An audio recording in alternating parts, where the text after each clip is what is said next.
और एक सुंदर अवसर प्रभु ने आज हमारे जीवन में दे दिया है और इसके लिए मैं प्रभु का बहुत बहुत धन्यवाद देता हूँ। बीते समय में प्रभु ने हमें सबों को आशीष दिया, सबको संभाल के रखा और रोगों से, बीमारियों से, दुखों से बचाया और इसके लिए मैं प्रभु का धन्यवाद देता हूँ। एक बहुत ही महत्वपूर्ण विषय है, सब लोग जानते हैं। हमने ईस्टर संडे के दिन इसका बहुत अच्छे से अध्ययन भी किया है। एक्चुअली में आज मदर्स डे है, इसलिए सभी भाई बहनों को, सिस्टर लोगों को मदर्स डे की बधाई हो। और सचमुच में पवित्र आत्मा हमारे साथ है। जो पास्टर होता है वो एक माँ की तरह होता है। सुन रहे हैं ना, क्या होता है? माँ की तरह और पिता की तरह होता है। वो दोनों फर्ज निभाता है ना। माता इसलिए कि वो चिकना भोजन तैयार करता है, पिता इसलिए वो सारी जरूरतों को क्या करता है? पूरा करता है। तो जिस दिन आपका बपतिस्मा हो जाता है उस दिन से लेकर के आगे भविष्य में हर दिन के लिए वो हमारे लिए एक माँ और पिता के समान होता है। मैं अपने इतने दिन की सेवकाई में इतने सारे लोगों को मैंने बपतिस्मा दिया, नया रजिस्टर एंट्री किया हूँ। टोटल है 83 लोगों को। और मैं हर दिन जब भी रजिस्टर चेंज करता हूँ ये नाम एंट्री जरूर करता हूँ और एक एक भाई का नाम लेकर उनका डेट ऑफ बर्थ, प्लेस, कहाँ पे उनको बपतिस्मा दिया और उनका थोड़ा सा डिटेल लेके हम पूरा जानकारी रखते हैं। जोर से बोले हालेलुया। अब सबको पता है कि प्रभु का जो दास होता है उनको लेखा देना पड़ता है। कुछ भाई बहन लोगों का कॉन्टेक्ट नंबर मेरे को नहीं मिल रहा था, बपतिस्मा देकर आया था लेकिन उनको नंबर कांटेक्ट नहीं कर पाया। प्रभु ने नंबर दिला दिया ताकि हम भी उससे बीच बीच में कांटेक्ट करते रहेंगे। जोर से बोले हालेलुया। प्रभु के नाम की स्तुति हो। तो मैं भाई बहन से विनती करता हूँ, बड़े ध्यान से मेरी बातों को सुनेंगे। आज जो संदेश है बहुत महत्वपूर्ण संदेश है। आइए मेरे साथ पहला कुरिन्थी और उसका पहला अध्याय, फर्स्ट कुरिन्थी चैप्टर 1 वर्सेस 18 होना चाहिए, जरा पढ़ेंगे। पहला कुरिन्थी उसका पहला अध्याय उसका 18वां वचन। क्योंकि क्रूस की कथा नाश होने वालों के लिए, ध्यान से सुनेंगे, क्योंकि क्रूस की कथा नाश होने वालों के लिए मूर्खता है, मूर्खता, परंतु हम उद्धार पाने वालों के लिए परमेश्वर की सामर्थ। हालेलुया। विषय तो बहुत ही जबरदस्त है, अच्छा है, परंतु भाई बहन मैं आपसे विनती करता हूँ इसकी गहराई को समझेंगे। आज इसकी गहराई को, इनके रहस्यों को समझने की आज क्या करेंगे? कोशिश करेंगे, ताकि आखिर उस क्रूस की मृत्यु के द्वारा हुआ क्या था, क्रूस के मृत्यु के दौरान यीशु के साथ क्या घटना घटी थी। जोर से बोले हालेलुया। जब हम इब्रानी की पुस्तक उसका 5 अध्याय उसका 7 वचन को पढ़ते हैं, जिस किसी को मिलता है, इब्रू चैप्टर 5 वर्सेस 7, 5 का 7 को पढ़ेंगे तो बहुत अद्भुत बात वहां पे लिखा हुआ है। उसने अपनी देह में रहने की, देखो यीशु ने अपनी देह में में रहने के दिनों में ऊंचे शब्द से पुकार कर आंसू बहाकर उससे जो उसको मृत्यु से बचा सकते थे प्रार्थनाएं और विनती की और भक्ति के कारण उसकी सुनी गई। जोर से बोले हालेलुया। आगे में लिखा है कि वह पुत्र होने पर भी वो दुख उठाकर आज्ञा मानना सीखी और सिद्ध बनकर अपने सब आज्ञा को मानने के लिए सदा काल के लिए उद्धार का कारण हो गया। हालेलुया। और उसे परमेश्वर की ओर से मलकीसेदेक की रीति से सदा काल का महायाजक पद मिला। जोर से बोले हालेलुया। हालेलुया। यीशु मसीह का उस क्रूस की कथा के दौरान ये वचन बहुत ही महत्वपूर्ण है, क्योंकि क्रूस में जाने से पहले यीशु ऊंचे शब्द से घुटने टेक के आंसू बहाकर वो जो उसको मृत्यु से बचा सकते थे क्या करते थे? प्रार्थना किया और भक्ति के कारण उसकी सुनी गई।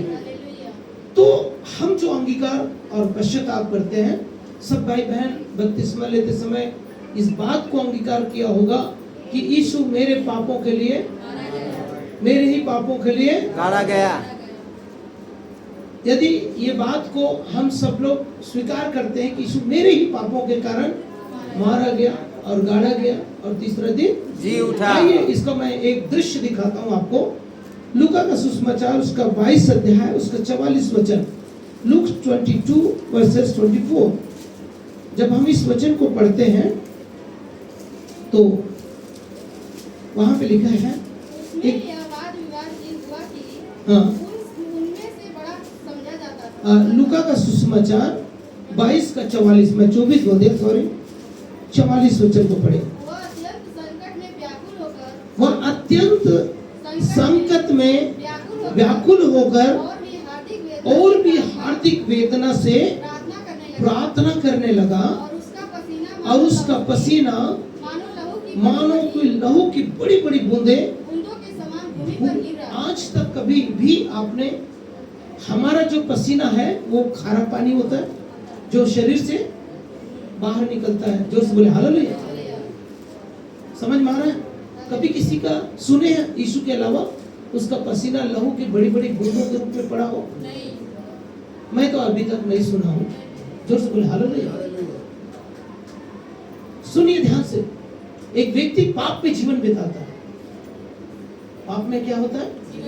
जीवन बिताता है। वो उसी में जीता है, उसी में रहता है, उसी में मर जाता है। लेकिन एक धर्मी पुरुष से कोई गलती हो जाता है, एक पवित्र व्यक्ति से कोई मिस्टेक हो जाता है, तो उसको वो थोड़ा सा ही मिस्टेक ऐसा मालूम जान पड़ता है कि मैंने पूरी जिंदगी भर का पाप मेरे ऊपर आ गया। क्षण भर में उस जीवन भर के पाप को क्या कर लेता है? महसूस कर लेता है, अरे मैंने कितनी बड़ी पाप। और बहुत लोग ऐसे हैं जो जीवन भर पाप करते हैं, उसे पाप से कोई फर्क ही नहीं पड़ता। जो बोले हालेलुया। लेकिन जब क्रूस की कथा को जब देखते हैं तो यीशु क्रूस में करीब 3 घंटा तक, कितने घंटे तक? 3 घंटे तक वो जीवित और उन कार्यों को पूरा कर रहा था जिनको अभी भी पूरा करना क्या था? बाकी था। पहले तो जो लोग उसको क्रूस में चढ़ाए उन्हें क्या कर रहे थे? क्षमा किया। और फिर एक चोर था जिनका उद्धार करना था, और तीसरा क्या था करना था? उनको सारे काम को पूरा करना था। अपने माता और अपने चेले को, परिवार की जिम्मेदारी को क्या करना था? पूरा करना था, सौंपना था। और उसके बाद 3 घंटा के बाद जब वो असली हमारे लिए उद्धार, सचमुच में यीशु जो क्रूस पर अपना प्राण दिया, तो हम कहते हैं मेरे पापों के लिए। सब लोग कहते हैं मेरे पापों के लिए यीशु को क्रूस पर चढ़ा। जब हम यहाँ पे पढ़ते हैं, एक स्वर्गदूत आया और यीशु को सामर्थ्य दिया करके लिखा है। पढ़ी जरा वचन को। एक स्वर्गदूत उसे दिखाई दिया, 43 वचन। तब स्वर्ग से एक दूत उसे दिखाई दिया और उसे सामर्थ्य देता था। सुन रहे ध्यान से, थोड़ा कल्पना कीजिए जो वचन में लिखा है उसी के विषय में थोड़ा माइंड से सोचिए। एक स्वर्गदूत आया होगा और आकर यीशु को थपथपा के कहा होगा, ढाढ़स बांधो, अभी 3 घंटा तुम क्रूस की मृत्यु को सह लो, उसके बाद तो अनंत विश्राम में तुम प्रवेश कर लोगे। सुन रहे ध्यान से, मेरी बात समझ पा रहे हैं? उस वक्त जब यीशु को ये बात बोला होगा तो क्या उस बात से तसल्ली मिला होगा? जोर से बोले हालेलुया। हम जीवन भर पाप कर रहे हैं। एक मनुष्य जीवन भर क्या कर रहा है? पाप कर रहा है। जब यीशु के पास आता है और यीशु का लहू हमारे सारे पापों से क्या करता है? शुद्ध कर देता है। और उस पाप का मजदूरी क्या था? मृत्यु। रोमी 6:23 में पाप की मजदूरी क्या था? और मृत्यु। और मृत्यु का सीधा अर्थ है अनंत काल की मृत्यु। जोर से बोले हालेलुया। एक व्यक्ति पाप करेगा और मरेगा, और मरने के बाद सीधा अनंत काल की मृत्यु को प्राप्त करेगा। आइए जरा उसका एक दृश्य हम बाइबल में देखेंगे। लूका का सुसमाचार उसका 16वां अध्याय उसका 22 वचन को जरा देखेंगे। ऐसा हुआ कि वह कंगाल मर गया क्या हो गया? वो कंगाल मर गया और स्वर्गदूत, सुनिए, जैसे ही मरा, इंसान जैसे ही मरता है तुरंत स्वर्गदूत आया और अब्राहम की गोद पैराडाइज में पहुंचा दिया। बाद में लिखा है धनवान भी मरा और गाड़ा गया। जोर से बोले हालेलुया। तुरंत, ये क्षण भर में होता है। प्रभु के नाम की स्तुति। ये थोड़ा समय का दुख नहीं है, ये अनंत काल की मृत्यु का अर्थ है। सीधा सीधा अनंत काल के लिए, हमेशा हमेशा के लिए क्या हो जाना? नरक में चले जाना। इस बात के ऊपर यीशु मसीह ने हमारे को छुड़ाया, हमारे पापों से हमें छुड़ाया, पापों के दंड से हमें क्या किया? छुड़ाया। क्रूस की मृत्यु इसकी कथा कहती है। जोर से बोले हालेलुया। क्रूस की आखिर कथा क्या है? मनुष्य जो अनंत काल के लिए कहां जाने पर है? नरक में जाने पर है। उससे हमें क्या मिला है? छुटकारा मिला है। और उसके अकॉर्डिंग जो कुछ भी यीशु के साथ हुआ उन 3 घंटों में, जोर से बोले हालेलुया। और यहां तक बोला कि हे पिता इन्हें क्षमा कर, ये नहीं जानते कि क्या करते। जब 3 घंटा पूरा हो गया, 3 घंटा क्या हो गया? सारे उद्धार का कार्य क्या हो गया? पूरा हो गया। तब कहता है जब अपने प्राण छोड़ते समय, हे मेरे परमेश्वर, हे मेरे परमेश्वर, तूने मुझे क्यों छोड़ दिया? इस रहस्य को समझे?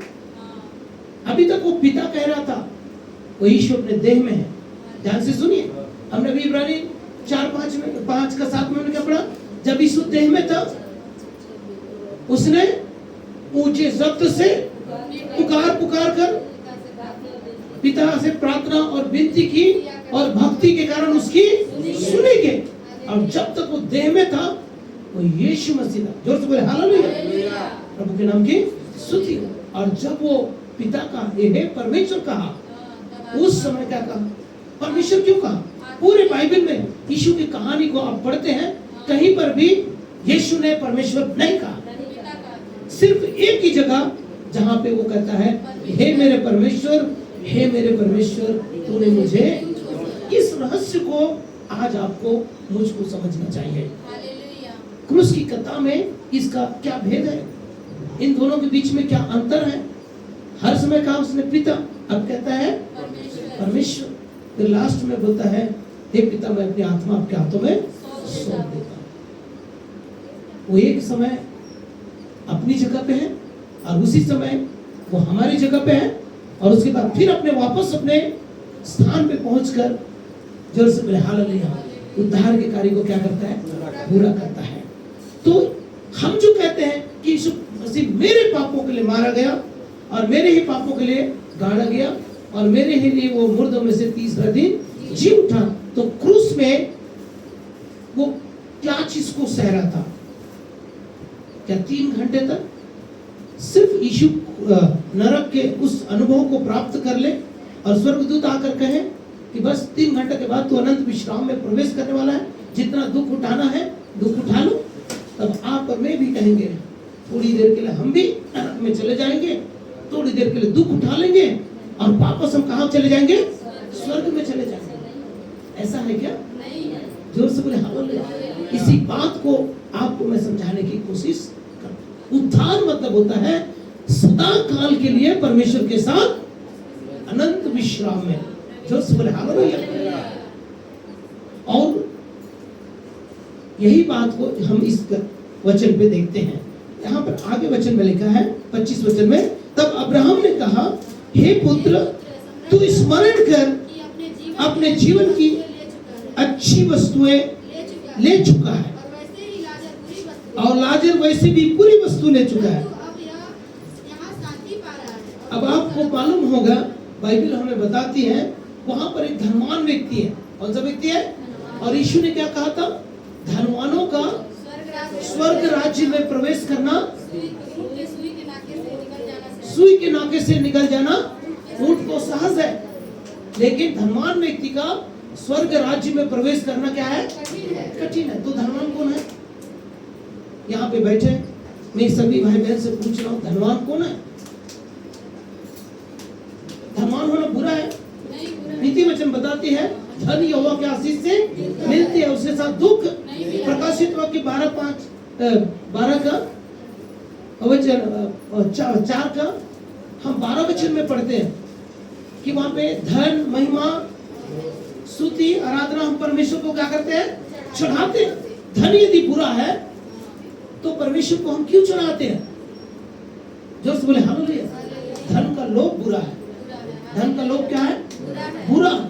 धनवान व्यक्ति धन के लोभ में भोग विलास के साथ जीवन बिता रहा था, इसीलिए उसने कभी भी उस लाजर की तरफ दृष्टि नहीं किया। जोर से बोले हालेलुया। प्रभु के नाम की स्तुति। दोनों में हम बहुत अंतर देखते हैं। तो धनवान कौन है? धनवान व्यक्ति कौन है?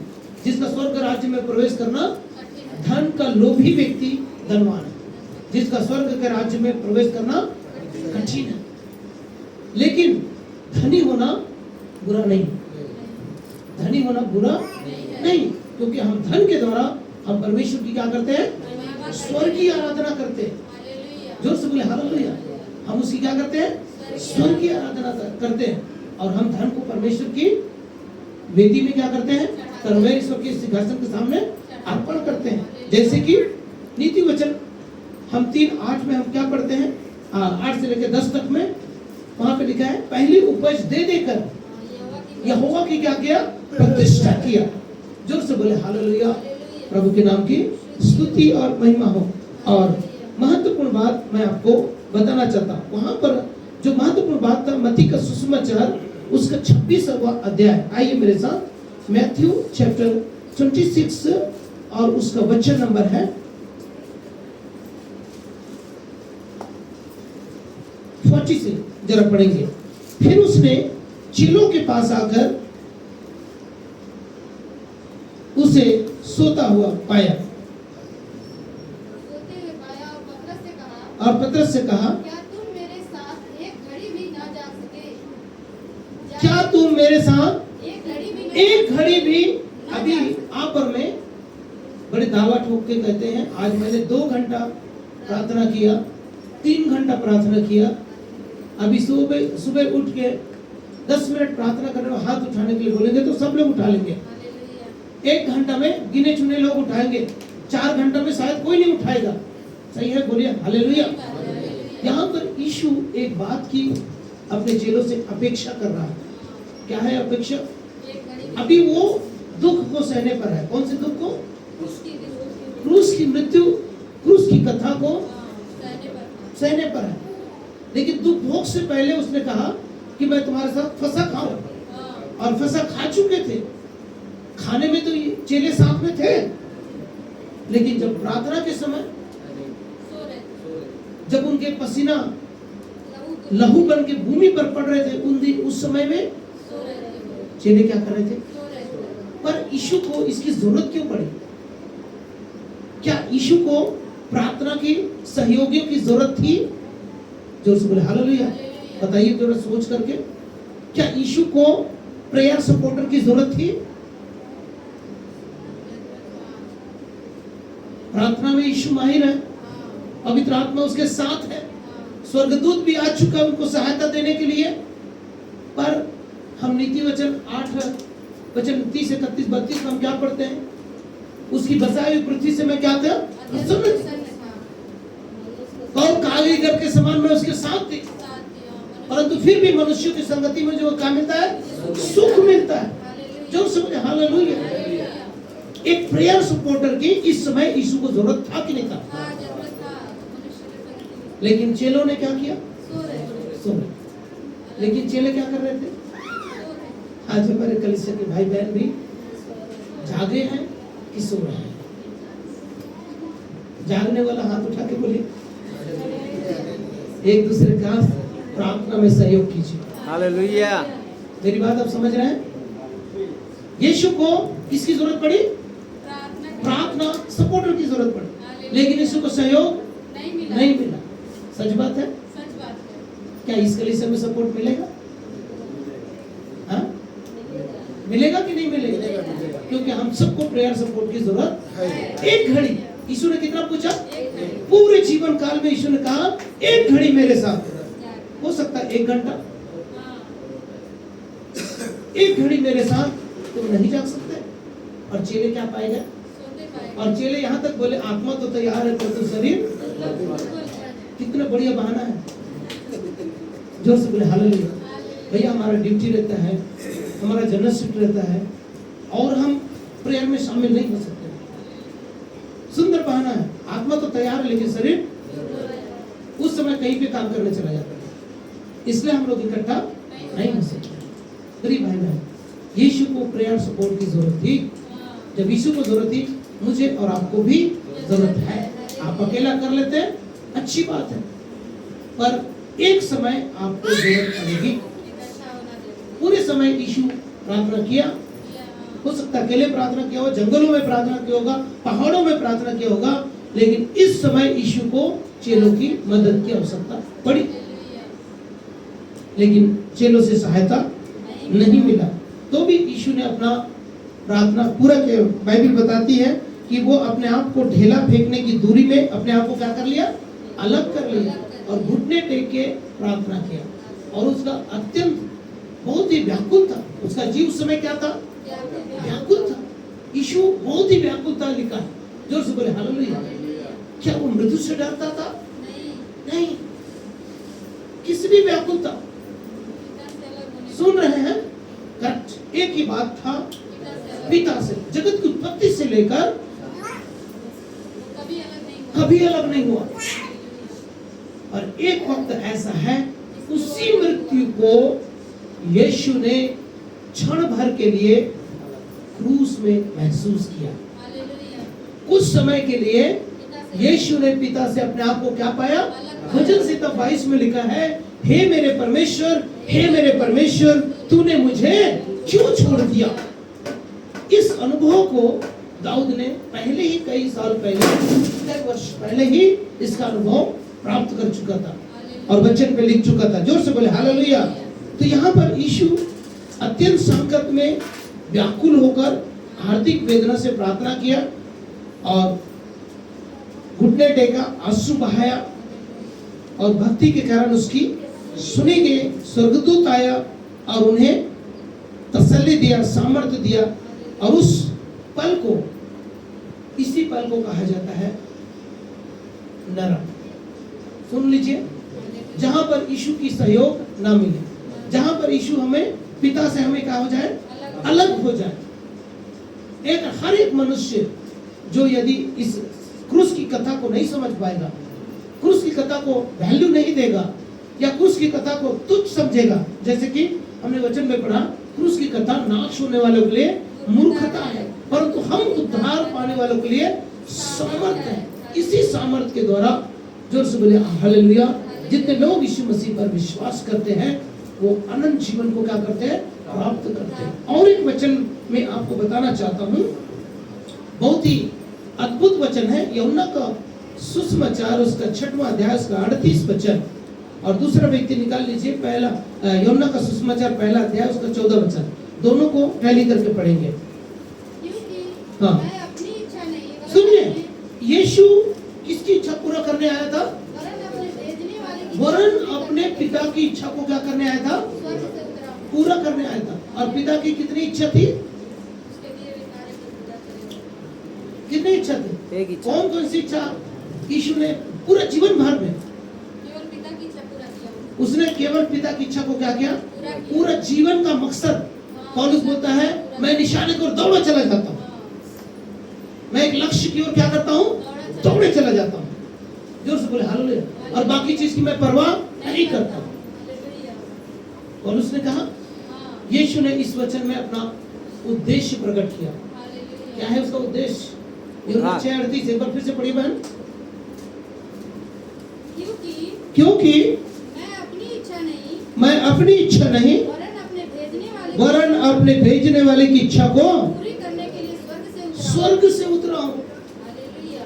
कहाँ से उतरा हूँ? स्वर्ग से उतरा हूँ। क्या पूरा करने के लिए? पिता की इच्छा पूरा करने के लिए। अपने पिता की इच्छा को पूरा करने। ये उसका निश्चित उद्देश्य था। यीशु मसीह का इस धरती पे आना निश्चित उद्देश्य पिता की इच्छा। अब पिता को क्या भाया था और पिता की क्या क्या इच्छाएं थी?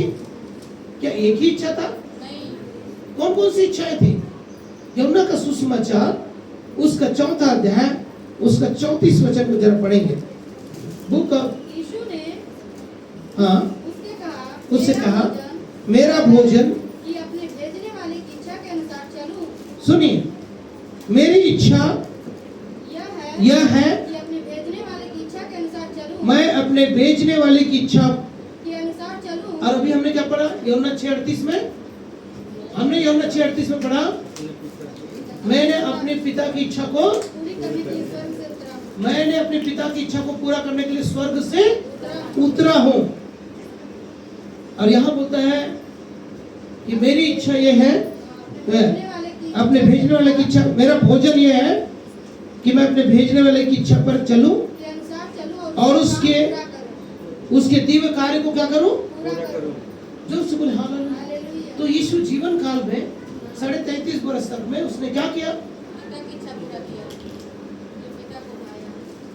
फिर हम तो देखते हैं वो लंगड़ों को चलाया, हाँ, अंधों को, तो ये मतलब पिता की इच्छा रहा होगा। भूखों को खाना खिलाया, कोड़ियों को शुद्ध किया, मुर्दे व्यक्ति को जिलाया, ये सारे काम यीशु ने किया। हाँ, इन सारे कामों में उद्देश्य क्या नजर आता है? पिता की एक ही नजर आता है, वो है पिता की महिमा। पिता की इच्छा। जोर से बोले हालेलुया। हालेलुया। आपकी और मेरी कोई इच्छा है? जीवन भर तो अभी तक अपनी इच्छा को पूरा करते आए हैं, करते आए। हैं? सही बात है कि नहीं? और पिता की किसकी इच्छा पूरा करते आए हैं? अपनी इच्छा। सब लोग बोलिए, बोलिए ना, शर्म लग रहा है? नहीं, अपनी इच्छा पूरा करते हैं। अपनी इच्छा पूरा कर रहे हैं कि पिता की इच्छा पूरा कर रहे हैं कि अपने भेजने वाले की इच्छा को पूरा कर रहे हैं? ये विचार करने की आवश्यकता है कि नहीं? है। यदि आज आप क्रूस की कथा को सुन रहे हैं तो क्या आप आंकलन लगा सकते हैं? प्रभु अभी तक मैंने किसकी इच्छा पूरा किया? जब मुझे अच्छा खाने की इच्छा हुआ तो मैं अच्छा भोजन की व्यवस्था में लग गया, अच्छा पैसे कमाने की इच्छा हुआ तो मैं अच्छे से अच्छा काम करने में लग गया। लेकिन इन सारे उद्देश्यों में पूरे जीवन काल में मैं यदि 49 ईयर का हूं तो 49 ईयर के मेरा उद्देश्य निकालूं। क्या यीशु के समान आप और मैं बोल पाएंगे नहीं बोल पाएंगे। मैंने पिता की इच्छा को पूरा किया, या मैंने पिता की इच्छा को पूरा करने के लिए आया हूं, या प्रभु की ओर से मैं बुलाया गया हूं? जोर से बोले हालेलुया। और यदि ऐसा लक्ष्य हमारा नहीं है या उद्देश्य अभी तक हमने डिसाइड नहीं कर पाए हैं तो क्या कहां जा रहे हैं? समझ में आ रहा है तो बोले हालेलुया। इसी उद्देश्य को एक निश्चित उद्देश्य के साथ हम चर्च को आते हैं, एक निश्चित लक्ष्य के साथ हम प्रभु को ग्रहण करते हैं, हम निश्चित उद्देश्य के साथ हम प्रभु के पीछे पीछे चलते हैं। सिर्फ मनुष्यों को खुश करने वाली सेवा नहीं करना, मनुष्य को खुश करने वाले नहीं बनना। यीशु ने कहा मैं अपने भेजने वाले की इच्छा को पूरा करने के लिए मैं स्वर्ग से आया हूं। यदि आज तक इस लक्ष्य को नहीं समझ पाए हैं, हमें अपने को आत्मा निरीक्षण करने की आवश्यकता है। जोर से बोले हालेलुया। और यूहन्ना 1:14 वचन, यूहन्ना 1:14, और वचन देहधारी हुआ। क्या लिखा है? और वचन देहधारी हुआ और अनुग्रह और सच्चाई से परिपूर्ण होकर, अनुग्रह और सच्चाई से परिपूर्ण होकर हमारे बीच में डेरा किया। और हमने उसकी ऐसी महिमा देखी जैसे पिता के एकलौते की महिमा। जोर से बोले हालेलुया। बहुत अच्छी बात है। वचन क्या हुआ है? देहधारी हुआ और अनुग्रह और सच्चाई से परिपूर्ण होकर हमारे बीच में डेरा किया है। मतलब प्रभु हमारे बीच में निवास किया है, निवास कर रहा है। सब लोग कह सकते हैं मेरे बीच में यीशु निवास कर रहा है, डेरा कर रहा है। जोर से बोले हालेलुया। डेरा मतलब होता है तंबू, और तंबू के विषय में मैं जरा आपको बताना चाहता हूँ। पहला थिस्सलुनीकियों और उसका पहला थिस्सलुनीकियों 5वां अध्याय और उसका 21 वचन को जरा हम देखेंगे। शांति का परमेश्वर 5:23 5 और पहले 21 को पढ़ेंगे।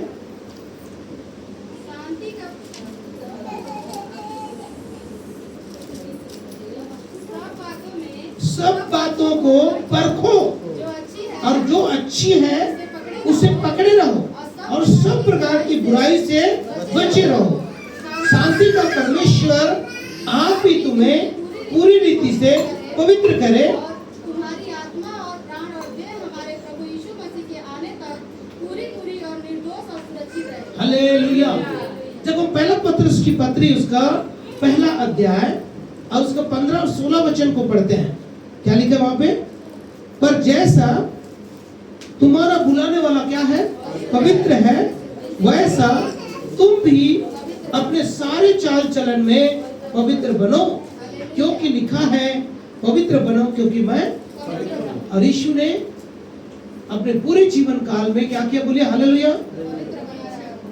अपने भेजने वाले की इच्छा को, और भेजने वाले की इच्छा पहला थिस्सलुनीको उसका चौथा अध्याय, पहला थिस्सलुनीको उसका चौथा अध्याय उसका दूसरा वचन, क्योंकि तुम जानते हो हमने प्रभु यीशु मसीह की ओर से तुम्हें कौन कौन सी आज्ञा पहुंचाई है। अगला, क्योंकि परमेश्वर की इच्छा यही यहाँ पर परमेश्वर की यह इच्छा है। और यीशु ने अपने आप को कहा, मैं अभी क्यों आया हूं, बोलता है परमेश्वर, मैं अपने पिता अपने भेजने वाले की इच्छा को पूरा करने के लिए स्वर्ग से उतरा हूं। कहां से उतरा हूं?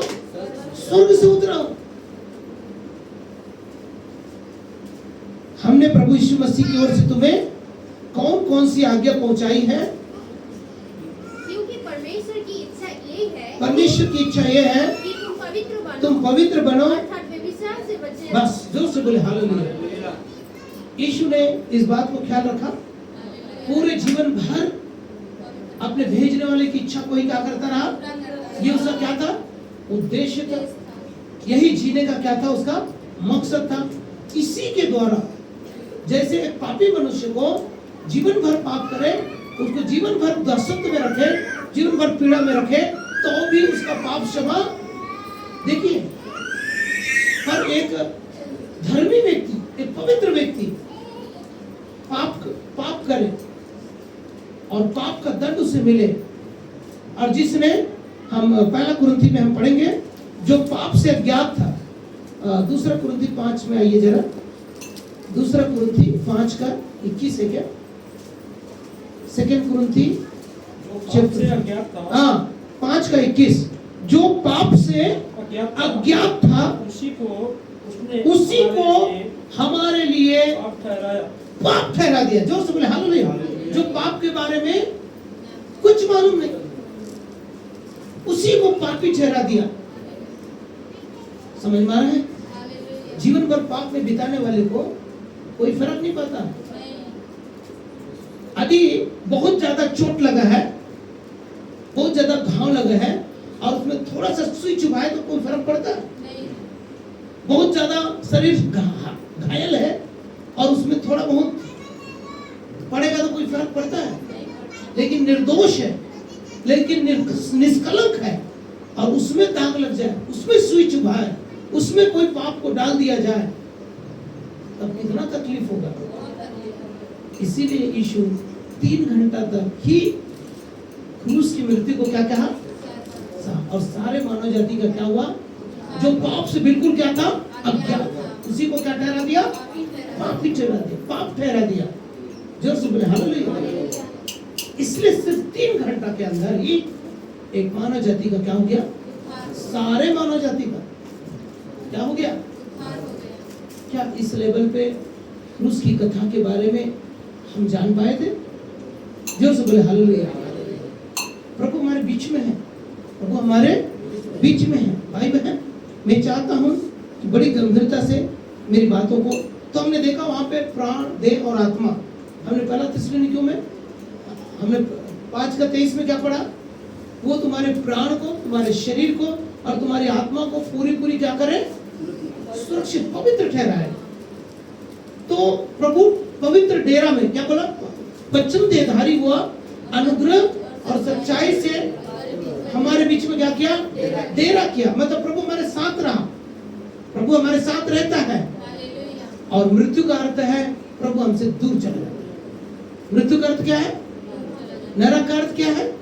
वहां पे कोई दया नहीं होगी, कोई कृपा नहीं होगी, कोई क्षमा नहीं होगी, और हमेशा हमेशा के लिए जैसे वो धनवान व्यक्ति क्या हो गया, पीड़ा में चला गया, हमेशा हमेशा कर। उसी घड़ी, जिस घड़ी वो मरा, जिस घड़ी वो, और सीधा वो कहां पहुंच गया। लेकिन वो लाजर नाम व्यक्ति जो था, जैसे ही मरा और वो अब्राहम के गोद में, आप समझ रहे हैं इतना फास्ट काम होता है।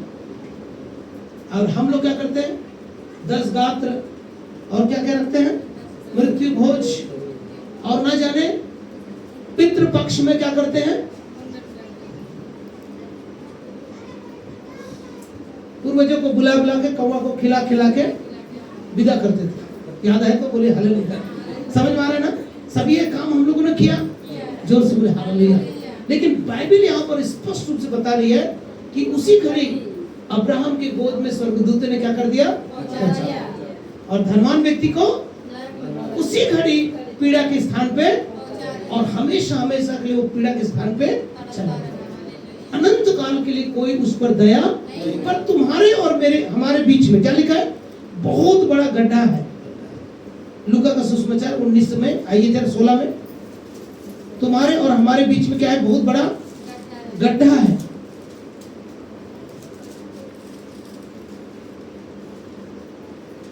छब्बीस वचन, इन सब बातों को छोड़ हमारे और तुम्हारे बीच में एक भारी गड्ढा है, ठहराया गया है, जो कि यहां से उस पार और तुम्हारे पास से जाना चाहे तो भी ना जा सकेंगे, और ना कोई वहां से इस पार हमारे पास आ सकता है।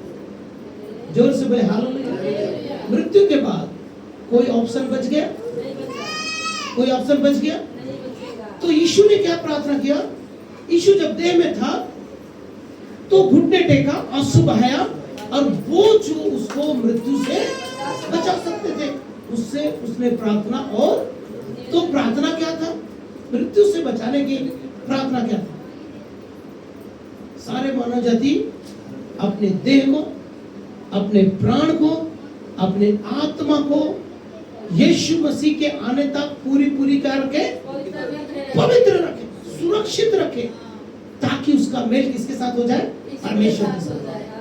और सदा काल के लिए, जैसे लाजर अनंत काल के लिए विश्राम की जगह में प्रवेश किया, उसी रीति से हर एक मानव जाति, ये है उस क्रूस की कथा। जो हालेलुया, प्रभु के नाम की स्तुति महिमा। मेरी बात आप समझ रहे तो बोलिए हालेलुया। और इसमें एक बहुत अच्छी बात गलाती की पत्री उसका 2 अध्याय 20 में हम पढ़ते हैं कि मैं मसीह के साथ क्रूस में चढ़ाया गया, मैं मसीह के साथ क्रूस में चढ़ाया गया हूँ। अब मैं जीवित ना रहा, परंतु मसीह मुझ में। अब मैं जो शरीर में जीवित हूँ तो केवल उस विश्वास से जीवित हूँ, और जो परमेश्वर के पुत्र पर, जिसने मुझसे प्रेम किया और मेरे लिए अपने आप को, क्यों उससे प्रेम किया बोले तो आइए मेरे साथ इब्रानी की पुस्तक उसका 1 अध्याय उसका 9 वचन, क्योंकि तूने धर्म से प्रेम और अधर्म से बैर रखा, इस कारण परमेश्वर ने तेरे साथियों से बढ़कर हर्ष रूपी तेल से तेरा अभिषेक किया। आज धर्म से प्रेम करने वाला और अधर्म से बैर रखने वाला, भाई बहन हाथ उठा के बोलिए, मैं किससे प्रेम रखता हूँ? और बुराई से। तब हमें हर रूपी तेल से क्या करेगा? अभिषेक करेगा। जो से बोले हालेलुया। आनंद रूपी तेल से हमें क्या करेगा? अभिषेक करेगा, क्योंकि उसने धर्म से क्या किया? प्रेम किया। यहाँ पे जितने भाई बहन जो धर्म से प्रेम रखने वाले हैं और अधर्म से बैर रखने वाले, वही व्यक्ति को परमेश्वर हर रूपी तेल का आनंद से भरेगा। समझ में आ रहा है तो बोलिए हालेलुया। बहुत इंपॉर्टेंट बात है, बहुत ही महत्वपूर्ण बात है कि जीवन भर में यीशु ने कहा मैं अपने भेजने वाले की इच्छा को क्या करने आया हूँ? पूरा। और फिर कहता है कि वचन देहधारी हुआ अनुग्रह सच्चाई से परिपूर्ण होकर हमारे बीच में डेरा किया। तो प्रभु कैसे डेरा करेगा? जिन लोगों ने, ध्यान से सुनिए, जिन लोगों ने धर्म से क्या किया? प्रेम किया और अधर्म से बैर रखा, उनके बीच में डेरा किया।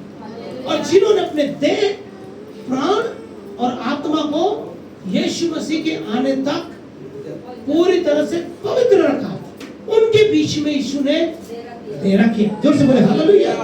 और भी एक बात है, जिन्होंने, पौलुस ने कहा मैं तो पापों के लिए अपने देह को क्रूस में चढ़ा चुका हूं, अब मैं जो जीवित हूं तो इस विश्वास से जीवित हूं जो परमेश्वर के पुत्र पर है। आप समझ रहे हैं? क्रूस की कथा को समझ रहे हैं? लेकिन जिनको उद्धार नहीं पाना है, क्रूस की कथा नाश होने वालों के लिए कौन सी बातें हैं? मूर्खता की बातें हैं। ध्यान रखिए, यदि इस संदेश को आप मूर्खता भरा कहते हैं तो समझ लीजिए परमेश्वर से दूर जाने वाले हैं। बोलिए हालेलुया। मेरी बात आप समझ रहे हैं? और महत्वपूर्ण बात मैं आपको बताने की कोशिश करता हूं। इब्रानी की पुस्तक उसका 10वां अध्याय उसका 18 और 19 वचन को पढ़ेंगे। आइए जरा 18 और 19 वचन, इब्रानी चैप्टर 10 वर्सेस 18। और जब इसकी क्षमा हो गई तो फिर पाप का बलिदान नहीं रहा, फिर कोई पाप का बलिदान बाकी नहीं रहा। इसलिए हे भाइयों, जब हमें यीशु के लहू के द्वारा उस नए और जीवते मार्ग से पवित्र स्थान में प्रवेश करने का हिया, बहुत ही महत्वपूर्ण, कोई भी प्रवेश कर सकता। सुनिए, उद्धार पाना कितना आसान है, स्वर्ग में जाना कितना आसान है, लेकिन लोगों ने इसको कठिन बना दिया है। लोगों ने क्या बना दिया है? कैसे कठिन बना दिया? देखिए, और कोई मार्ग नहीं है, एक ही मार्ग है। हमें ये हिया होता है। इसलिए भाइयों, यीशु के लहू के द्वारा हम नए और जीवते मार्ग, स्थान में प्रवेश करने का हिया हो गया। पवित्र स्थान में प्रवेश, ये फाटक नहीं है, याद रखिए, फाटक नहीं है। फाटक में क्या होता है? एक बार फाटक से गुजर गए, बस हो गया, प्रवेश कर लिए। ये मार्ग है, ये सकरा मार्ग है। जैसे यीशु ने कहा सत्य मार्ग जीवन मैं हूं, तो यीशु के लहू के द्वारा एक मार्ग हमें मिलता है। वो मार्ग क्या है? जीवते मार्ग, जो पवित्र स्थान में प्रवेश करने को याद देता है। जैसे हमारे देह को, हमारे प्राण को, हमारी आत्मा को हम पूरी यीशु के आने तक हम सुरक्षित रखते हैं, तब हमारे लिए एक जीवता मार्ग खुलेगा। कौन सा मार्ग खुलेगा? और उस मार्ग में सदा चलना। ऐसा नहीं फाटक में प्रवेश करने बस हो गया। ये फाटक सकरा है तो मार्ग भी सकरा है। मार्ग भी क्या है? सकरा है। जोर से बोले हालेलुया।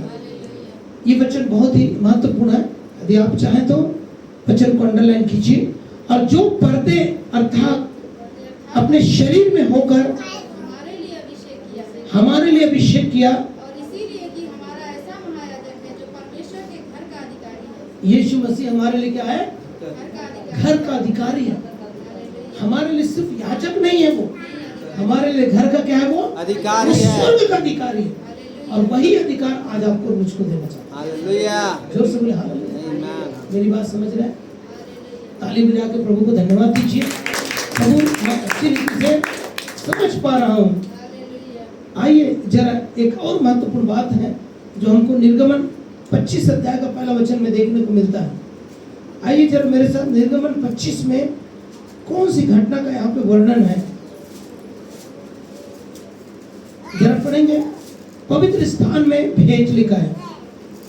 मूसा ने कहा, यहोवा ने मूसा से कहा, इस्राएलियों से यह कह कि मेरे लिए भेंट लाए। जितने अपनी इच्छा से देना चाहे, हाँ, उन्हीं सबों से भेंट लेना। हालेलुया। सुनिए बात ध्यान से। धनवानों को यदि मैं कहूं मैं धनवान हूं, तो क्या धनवान व्यक्ति ही भेंट देता है? जब उस आराधनालय में यीशु गया तो 2 दमड़ी एक विधवा स्त्री ने क्या किया था? डाला था। और यीशु ने क्या जवाब दिया था? सबसे ज्यादा, सबसे बड़ा दान करके बोला था। और आगे, और जिन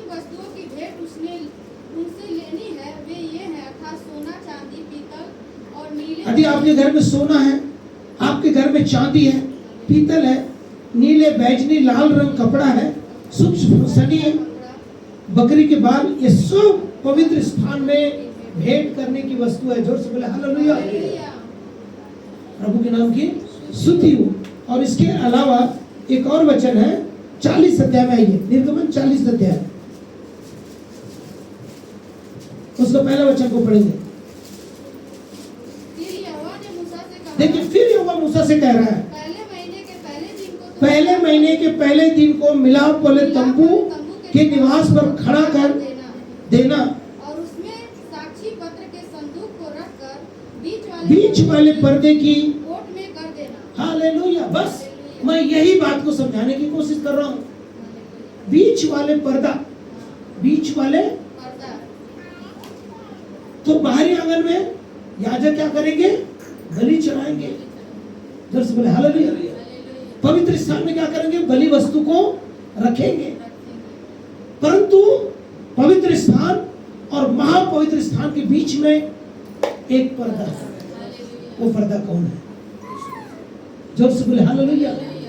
वो पर्दा फट गया, मतलब यीशु मसीह क्रूस में चढ़ाया गया। अब पर्दा फटने के कारण एक साधारण मनुष्य का, हमने अभी पढ़ा इब्रानी की पुस्तक 10 का कौन सा वचन था? 21 वचन में क्या पढ़े थे? हमारे लिए सीधा मार्ग हो गया, जीवन मार्ग हो गया और सीधा सरल मार्ग हो गया प्रभु के पास पहुंचने के लिए, क्योंकि वो पर्दा क्या हो गया? फट गया। और वही पर्दा है यीशु मसीह। जोर से बोले हालेलुया। यीशु मसीह के क्रूस के मृत्यु के द्वारा ही हम उस परम पवित्र स्थान में, महापवित्र स्थान में, और हमारे लिए महायाजक अब क्या बन चुका है? घर का अधिकारी बन चुका है। जोर से बोले हालेलुया। हमारे लिए क्या बन चुका है? वो घर का अधिकारी बन चुका है, ताकि हम हियाव के साथ स्वर्ग में हम क्या कर सके? अनंत काल के लिए। सब लोग बोलिए, किस काल के लिए? अनंत काल के लिए। काल के लिए हमें स्वर्ग में प्रवेश मिलता है। हालेलुया। ये है क्रूस की कथा, ये है क्रूस की सामर्थ्य की कथा, जो हम उद्धार पाने वालों के लिए सामर्थ्य है। परंतु किसके लिए मूर्खता है? नाश होने वालों के लिए क्या है? ये मूर्खता की बात है। नाश होने वाले इस क्रूस की कथा को समझ ही नहीं पाएगा। बस ये कि पहाड़ा रटता रहेगा। कहता क्या रटता है? शिकारी जंगल में आता है, जान फैलाता है, जान में नहीं फैलाना चाहिए।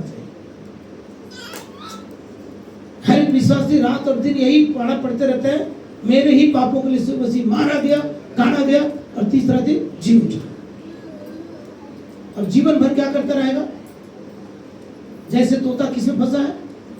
जाल में फंसा है। वैसे ही पाप में फंसे फंसे एक ही पहरा रखते रहेगा। यीशु मसीह मेरे पापों के लिए मारा गया, आज बोला आज वही पाप करेगा, कल बोलेगा कल भी वही पाप करेगा। फिर क्या है ये क्रूस की कथा? क्या है? नाश होने वाले के लिए मूर्खता। लेकिन आज आप और मैं ये हियाव रखते हैं कि मैं परम पवित्र स्थान में क्या पहुंचने जा रहा हूं। मैं लाजर के समान क्या होने जा रहा हूं? स्वर्ग में प्रवेश करने जा रहा हूं। अनंत काल के लिए पिता यीशु हमारे बीच में क्या किया? देना किया। और वो पर्दा क्या हो चुका है? फट चुका है। आप मेरे जैसा व्यक्ति को स्वर्ग में पहुंचने का क्या हो चुका है? हियाव हो चुका है। इसलिए मेरे साथ एक और वचन को निकालेंगे, गलातिया अध्याय 5 का 17 को पढ़ेंगे। आइए, गैलेशियंस चैप्टर 5 वर्स 17 पढ़िए। 5 का 17। क्योंकि शरीर आत्मा के विरोध में, ध्यान से सुनिए, क्योंकि शरीर आत्मा के विरोध में और आत्मा शरीर के विरोध में, आत्मा शरीर के विरुद्ध में लालसा करता है, और ये एक दूसरे के विरोधी हैं। क्योंकि ये एक दूसरे के क्या है? विरोधी हैं। इसलिए कि जो तुम करना चाहते हो, हाँ, वो ना करने पाओ। सब चाहता है, उद्धार पाना सब चाहता है, स्वर्ग जाना सब चाहता है, पिता की इच्छा पूरा करना सब चाहता है। जो नहीं चाहता बोलिए, यहाँ पे कोई ऐसा बैठा है जो मैं पिता की इच्छा को पर नहीं कर पाते? वहां पे लिखा है शरीर आत्मा के विरुद्ध में शरीर के विरुद्ध में क्या करता है? कार्य करता है, लालसा करता है। और वे एक दूसरे का क्या है? विरोधी है। वे दोनों एक दूसरे के क्या है? विरोधी है। विरोधी है। तो क्या करना चाहिए? बोलिए। इसलिए यदि नहीं, इसलिए कि तुम करना तो चाहते हो वरन करने ना पाओ, परंतु कर नहीं पाते। 18 वचन। और यदि तुम आत्मा के चलाए चलते हो तो व्यवस्था के अधीन ना रहो। हालेलुया। हालेलुया। यदि तुम आत्मा के चलाए चलते हो तो शरीर में व्यवस्था है। ध्यान से सुनिए, शरीर में क्या है? व्यवस्था है। शारीरिक है, आपको चोरी नहीं करना है। शरीर में है तो व्यभिचार नहीं करना है। शरीर में है, अपने आप को शारीरिक मानते हैं तो लालसा नहीं करना है। जोर से बोले हालेलुया। हालेलुया। आत्मा है। इन सब बातों के ऊपर जरा 23-24 वचन को पढ़ेंगे। 24 का लास्ट लाइन को पढ़ेंगे। 23 वचन। नम्रता और संयम है। ये सभी 9 फलों के बाद बोलता है नम्रता और संयम सबसे लास्ट में। ऐसे काम के विरोध में कोई व्यवस्था नहीं। जोर से बोले ये आत्मा का काम है। हालेलुया। जो आत्मा के चलाए चलेंगे वो क्या करेंगे? प्रेम करेंगे, आनंद से रहेंगे, शांति से जीवन बिताएंगे, धीरज धरेंगे, कृपा करेंगे, भलाई करेंगे, नम्रता, संयम और विश्वास के साथ जीवन बिताएंगे। ऐसे काम करने वाले के ऊपर कोई व्यवस्था नहीं। वो कैसे चल रहा है? आत्मा के साथ। पर शरीर के काम क्या है? प्रकट है। 19 वचन। शरीर के काम तो प्रकट है, अर्थात व्यभिचार। देखिए, इससे बचना पड़ेगा।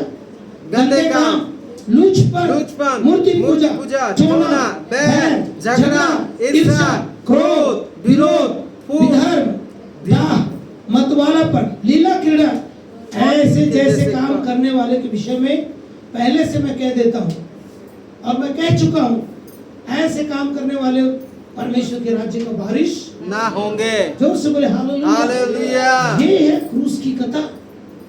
सुन रहे तो बोले हालेलुया। हालेलुया। समझ रहे तो बोले हालेलुया। हालेलुया।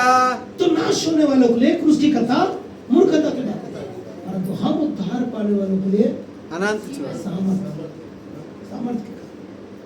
प्रभु के नाम की। लास्ट संदेश का लास्ट बात बोल के मैं आज के संदेश को फिनिश करूंगा। इफिसियों 5:18, इफिसियंस चैप्टर 5 वर्सेस 18।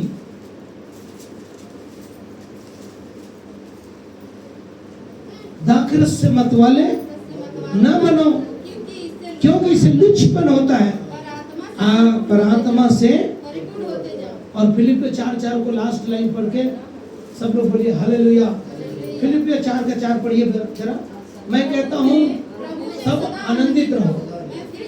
मैं फिर से कहता हूँ आनंदित रहो, सदा आनंदित रहो। हालेलुया। क्या हमारे संदेश का क्या है? मैं कहना चाहता हूँ कि आज का संदेश आपके हृदय में काम करे। आइए सब लोग खड़ा हो जाएंगे और प्रभु की स्तुति गाएंगे।